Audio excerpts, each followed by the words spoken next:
Friends, welcome to doctor Aparna's homeopathy. मी doctor Aparna. तर आज आपण डिस्कस करणार आहोत असंख्य आजार आणि त्यावर एकच उपाय, तो म्हणजेच विड्याचे पान. येस, विड्याचे पान हे अत्यंत गुणकारी गुणधर्म त्याच्यामध्ये आहेत, हे सर्वांनाच माहीत आहे. पण ह्याने होणारे फायदे कोणते आणि ते कसे सेवन केले पाहिजे ह्याबद्दल आज आपण बोलणार आहोत.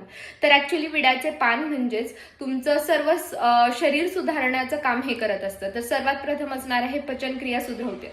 त्यामुळे तुम्ही विड्याचं पान जर रोज चावून खात असाल तर त्यामुळे लाळ ग्रंथी सक्रिय होतात आणि लाळ ग्रंथी सक्रिय झाल्यामुळे तुम्हाला पचनाचा त्रास किंवा अपचन, ढेकर येणे, करपटंबट ढेकर येणे कमी होतं. आणि जर तुम्हाला कॉन्स्टिपेशन, बद्धकोष्ठतेचा त्रास असेल तर रोज एक पान उपाशी पोटी चावून खाल्ल्यावर ह्याचा बराच फायदा होतो.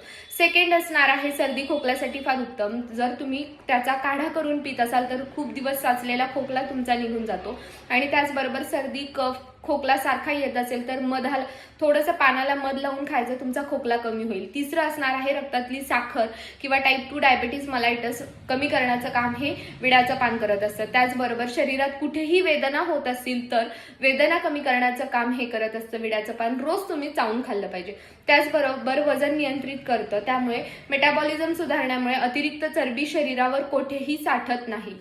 त्याचबरोबर तुमच्या स्किनसाठी पण अत्यंत उपयुक्त आहे. त्यामुळे बॅक्टेरियल ओव्हरग्रोथ होत नाही आणि तुम्हाला शरीरावरती किंवा फेसवरती पिंपल्स किंवा डाग अजिबात दिसणार नाहीत. जर तुम्हाला डोकेदुखीचा त्रास असेल किंवा ॲनेमियाचा त्रास असेल तरी सुद्धा विड्याचं पान खूप महत्त्वाचं आहे. तुमच्यामध्ये कॅल्शियम डेफिशियन्सी असेल तर तुम्ही विड्याच्या पानाला चुना आणि कात लावून जर रोज खात असाल तर तुम्हाला ह्याने बोन डेन्सिटी किंवा बोन स्ट्रॉंग होण्यास पण खूप मदत होईल.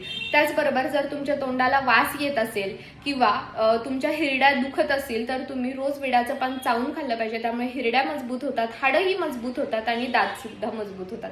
अशा छोट्या छोट्या टिप्ससाठी लाईक करा, फॉलो करा आणि शेअर करा. थँक्यू.